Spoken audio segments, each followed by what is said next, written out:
Hello guys. तो मैं गुंजन आपका गुंजन टॉक्स में स्वागत करती हूं। तो आज हम लेके आए केमिस्ट्री की एक नई वीडियो जिसमें हम आपको कार्बोहाइड्रेट का सेकंड पार्ट बताएंगे, जिसके अंदर ग्लूकोज की डिटेल स्ट्रक्चर आपको पढ़ाई जाएगी।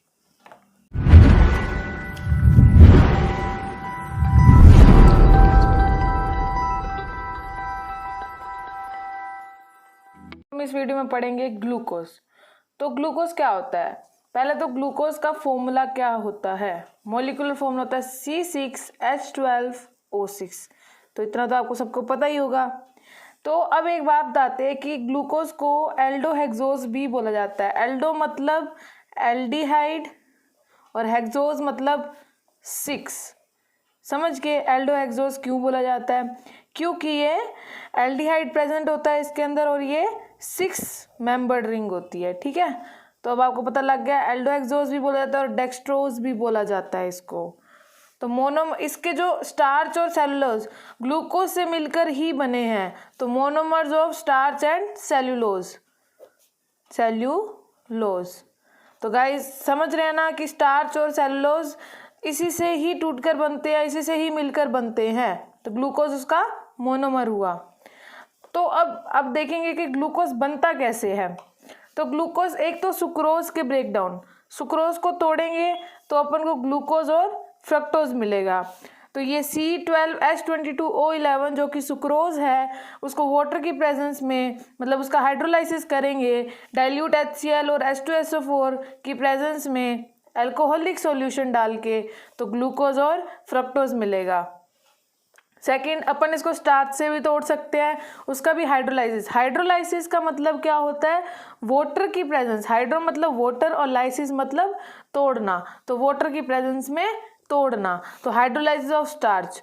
तो इसका C6H10O5, क्योंकि ये एक लॉन्ग चेन होती है इसलिए N फॉर्म है इसका। तो NH2 मतलब जितने नंबर ऑफ इसके अंदर स्ट्रक्चर होगी उतने नंबर ऑफ वाटर डालने पड़ेंगे ताकि वो उसका तोड़ सके अपन उसको। तो N नंबर ऑफ C6H12O6 बनेंगे कि मतलब N number of glucose upon obtain कर सकते हैं। तो ये स्टार्च और सेलुलोज दोनों से ही बन सकता है बाय उसका हाइड्रोलाइसिस। तो अब अपन देखते हैं स्ट्रक्चर ऑफ ग्लूकोज। तो स्ट्रक्चर से पहले अब इसका फॉर्मूला देखेंगे। मॉलिक्यूलर फॉर्मूला C6H12O6 होता है। तो अब अपन इसकी स्ट्रक्चर देखेंगे कि 6 कार्बन है, तो पहले अपन इसका 6 कार्बन बनाएंगे। 1 2 3 4 5 6। ठीक है, तो 1 2 3 4 5 6। ठीक है गाइज, समझ रहे हैं? तो इसका O और H मतलब एल्डिहाइड ग्रुप प्रेजेंट होता है यहाँ पे। OH H H OH OH OH H H CH2OH। तो अभी तो ये कौन सी रिंग है? स्ट्रेट रिंग है, मतलब एक स्ट्रेट चेन में है। अब अपन को रिंग की फॉर्म में चाहिए, तो इसका एक तरीका होता है जो कि ये जो OH होता है ना, ये जो OH होता है और ये C डबल बॉन्ड O है, मतलब जो 5th नंबर का जो कार्बन का OH होता है ना, वो अपने आप को इन्वॉल्व कर लेता है रिंग के अंदर, तो ये हेमी एसिटाइल फॉर्म बना देता है। तो हेमी एसिटाइल फॉर्म कुछ इस तरह से दिखती है। ये कार्बन 1 2 3 4 5 6। तो अब इसके जो फॉर्म है वो कुछ इस तरह से दिखेगी, क्योंकि जो 5th कार्बन है वो और अपना OH इन्वॉल्व कर देती है और 1st कार्बन, ठीक है, अपना O इन्वॉल्व कर देता है।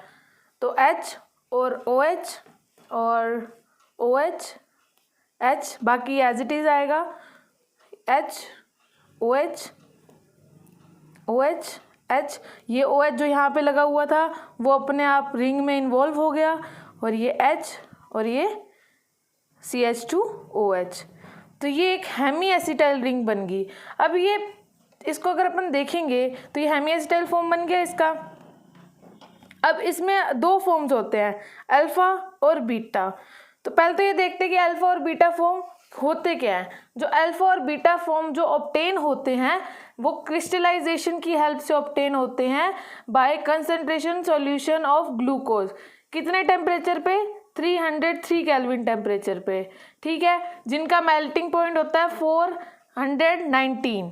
ठीक है। तो अब ये याद रखना कि अल्फा फॉर्म ऑफ ग्लूकोज ऐसे ऑब्टेन होंगे क्रिस्टलाइजेशन से, और इसका मेल्टिंग पॉइंट कम होता है, 419 केल्विन होता है, और इसका जो मेल्टिंग पॉइंट होता है बीटा फॉर्म का जो कि है 423 केल्विन होता है, और इसको फिर टेम्परेचर भी ज़्यादा देना पड़ता है, 371 केल्विन टेम्परेचर देना पड़ता है। तो ये भी क्रिस्टलाइजेशन पे होते हैं और ये भी क्रिस्टलाइजेशन, बट इनका टेम्परेचर और उनका मेल्टिंग टेम्परेचर और दोनों टेम्परेचर अलग अलग होते हैं और ज़्यादा होता है, अब बीटा का ज़्यादा होता है और अल्फा का कम होता है। तो crystallization from hot and saturated aqua solution, और ये क्रिस्टलाइज होता है हॉट और सैचुरेटेड एक्वा सॉल्यूशन की हेल्प से। ठीक है गाइज, अब ये इसका अल्फा और बीटा फॉर्म होता है ग्लूकोज का, ऐसे ऑब्टेन होता है। अब इसके अंदर अल्फा और बीटा पहचानेंगे कैसे, स्ट्रक्चर तो दोनों सेम होते हैं, पर अल्फा और बीटा फॉर्म पहचानने का एक ट्रिक बताती हूँ मैं आपको। जैसे कि ये कार्बन है, ये भी कार्बन, ये भी कार्बन, कार्बन 1 2 3 4 5 और 6, ठीक है, ये भी कार्बन 1 2 3 4 और 5, ठीक है गाइज। तो ये होता है CH2OH, इसमें भी CH2OH, और ये है HOH, ठीक है। अपन वैसे ही देख लेते हैं जैसे अपन ने देखा था पायरोन रिंग के फॉर्म में, ये भी रिंग है, यहाँ पे H, यहाँ पे OH, ठीक है, यहाँ पे OH, यहाँ पे OH, ये H, ये H, और ये OH, OH, और ये हो गया इसका H, OH, ये H, और ये H, H, इसमें भी सेम H, OH, OH और H। अब देखो अल्फा फॉर्म और बीटा फॉर्म पहचानने का एक बहुत इजी तरीका ये है कि इसमें देखो फर्स्ट सेकंड जो सेकंड नंबर ऑफ कार्बन है उस पे OH की कहाँ पोजीशनिंग है वो अपन को देखनी है, जिससे अपन को अल्फा और बीटा फॉर्म का पता चलेगा। तो अल्फा फॉर्म ये है, आपको कैसे पता लगा, जब alpha form OH left hand side पे हो, ठीक है, लेफ्ट हैंड साइड पे हो तो वो अल्फा फॉर्म होता है, और बीटा फॉर्म में है जब कि OH group right hand side पे हो। कौन सी साइड पे हो, राइट हैंड साइड पे हो। तो गाइज याद रखना अपन आलू लिखते हैं ALU, तो A और L साथ में आते हैं, तो मतलब अल्फा और OH group left hand side पे हो। तो याद रख लेना ट्रिक आलू के से, तो आलू आजकल जो बहुत कॉमन है इसलिए आलू से याद रख लेना।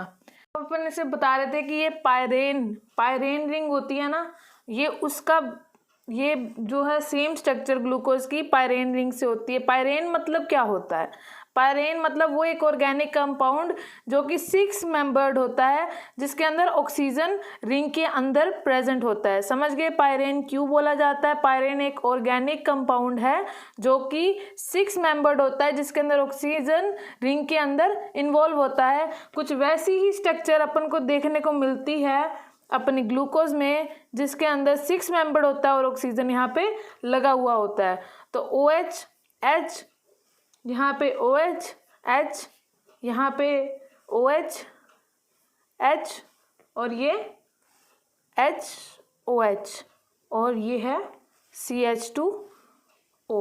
तो ये एक स्ट्रक्चर होता है। तो गाइज अब देखेंगे कि अल्फा और बीटा फॉर्म क्या होती हैं। अल्फा फॉर्म वो होती हैं जब अल्फा फॉर्म बनती कैसे है, ठीक है। अब हम देख रहे हैं कि अल्फा फॉर्म बनती कैसे है। अल्फा फॉर्म ऐसे बनती है कि जो अपन ने आलू की ट्रिक से जो देखा था कि OH इधर और H इधर है, तो जो भी राइट हैंड साइड वाला होगा वो उसको आप ऊपर कर देना और ये ऐसे स्ट्रक्चर बनती जाएगी। OH और इधर HOH, ठीक है, और इधर OH H, और इधर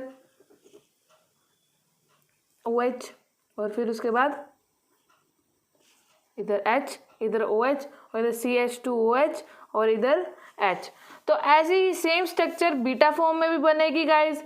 तो सेम बस एक ही ट्रिक याद रखना, जो भी इस साइड में है, मतलब जो भी राइट हैंड साइड में है वो सारे के सारे रोटेट कर देना। मतलब ना हमेशा प्रायोरिटी राइट हैंड वालों को, राइट हैंड को देते हैं तो राइट हैंड फ्लिप कर देना, राइट हैंड को ऊपर कर देना और ये ऊपर आ जाएगी और बाकी जो लेफ्ट हैंड वाले हैं वो नीचे आ जाएंगे। तो इस तरह से स्ट्रक्चर कंप्लीट हो जाएगी। अब पढ़ेंगे इसकी प्रॉपर्टीज मतलब अपन को ये चीज़ देखनी है कि जो जो जैसे H प्रेजेंट है, OH प्रेजेंट है, तो उसको अपन कैसे एक रिएक्शन की हेल्प से शो कर सकते हैं। तो वैसे अगर अपन 6 मेंबर्ड कार्बन चेन को CH2O6 ये वाला C6H12O6 को अगर अपन रिएक्ट करें हाइड्रोजन आयोडाइड हीट की प्रेजेंस में, तो अपन को स्ट्रेट चेन मिलेगी। इसका मतलब कि 6 carbon linked in a straight chain, मतलब 6 कार्बन प्रेजेंट होते हैं इसके अंदर। किसके अंदर? ग्लूकोज के अंदर। समझ रहे हो? सेकेंड रिएक्शन ये है कि अगर अपन हाइड्रोक्सिलाइम से अगर अपन रिएक्ट करते हैं तो अपन को कैसे पता लगेगा कि क्या प्रेजेंट है। पहले हाइड्रोक्सिलाइम से अपन को पता लग जाएगा कि इसके अंदर CHO ग्रुप प्रेजेंट होता है, क्योंकि अगर देखो अपन हाइड्रोजन साइनाइड से भी रिएक्ट कर रहे हैं तो क्या लग रहा है, कौन सी जगह रिप्लेस कर रहे हैं, ये जो CHO वाली जगह रिप्लेस कर रहे हैं और NOH और CN यहाँ पे जुड़ रहा है। इसका मतलब CHO ग्रुप ये किधर C double bond O group carbonyl group या फिर CHO ग्रुप प्रेजेंट है। तो ये गाइस याद रखना इस चीज़ को। अब ये देखेंगे कि अगर अपने उसके अंदर देखा था कि कार्बोनाइल ग्रुप प्रेजेंट है, अब अपन देखेंगे कौन सा कार्बोनाइल ग्रुप होते हैं एल्डिहाइड और कीटोन। अब अपन को ये कंफर्म करना है कि एल्डिहाइड प्रेजेंट है या कीटोन प्रेजेंट है, तो अपन ब्रोमीन वाटर टेस्ट करेंगे। तो यहाँ पे CHO की जगह क्या हो जाएगा, COH, मतलब एक ऑक्सीडेशन, मतलब आगे के आगे ऑक्सीडेशन होता जाता है। उसके अंदर अगर उसके बाद अपन देखते हैं कि एसिटिक जो एसिड है या फिर एसिटिक एनहाइड्राइड से रिएक्ट कराएंगे तो कैसे होगा कि जो यहाँ पे OH, ये सिर्फ इतना शो करेगा एसिटिक एनहाइड्राइड की रिएक्शन कि इसके अंदर 5 OH ग्रुप प्रेजेंट है। तो गाइज अब इसमें क्या बन जाएगा, CO, ये एसिटिक ग्रुप इसमें ऐड हो जाएगा जहाँ जहाँ OH ग्रुप प्रेजेंट है। तो 5 OH ग्रुप प्रेजेंट होते हैं, तो यहाँ शो कर रहे हैं। उसके बाद अगर अपन ऑक्सीडेशन रिएक्शन देखें तो ऑक्सीडेशन मतलब ये अपन को सिर्फ इतना देखना है कि प्राइमरी OH ग्रुप प्रेजेंट है या नहीं है।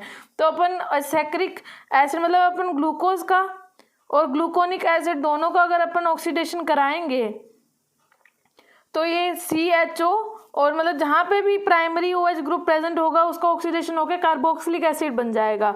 तो इसमें इसका ऑक्सीडेशन हो रहा है तो इसमें सिर्फ एक ही प्रेजेंट है इसलिए एक का हो रहा है, और ये इसमें ये भी प्रेजेंट है तो इसका भी हो रहा है। और इसमें एक तो ऑलरेडी COH प्रेजेंट है तो इसका नहीं होगा, और इसमें एक ही प्रेजेंट है तो इसका एक का ही ऑक्सीडेशन होगा। तो ये सिर्फ इतना शो करता है कि इसके अंदर प्राइमरी अल्कोहलिक ग्रुप प्रेजेंट है।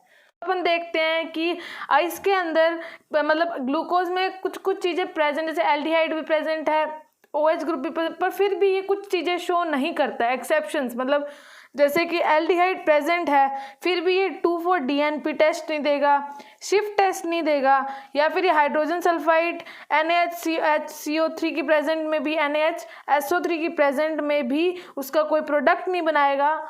और अगर अपन देखते हैं कि pentaacetate of glucose does not react with hydroxylamine indicating absence of CHO, मतलब अपन ने ये भी पता है कि CHO ग्रुप इसके अंदर बॉन्डेड फॉर्म में होता है ना कि फ्री फॉर्म में। तो ये मतलब pentaacetate of glucose does not react with, ये हाइड्रोक्सिलाइम से रिएक्ट नहीं करेगा। सिर्फ इतना ही आज की वीडियो में, इसमें आपको पूरी डिटेल स्ट्रक्चर ऑफ ग्लूकोज पढ़ाया गया। इसके बाद हम नेक्स्ट वीडियो में इसके जो MCQs हैं वो लेके आएंगे और इसकी जो स्ट्रक्चर्स कार्बोहाइड्रेट्स में बच गई हैं वो लेके आएंगे।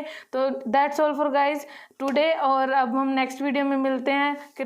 प्लीज़ इसको लाइक, शेयर और कमेंट और सब्सक्राइब करना ना भूलें।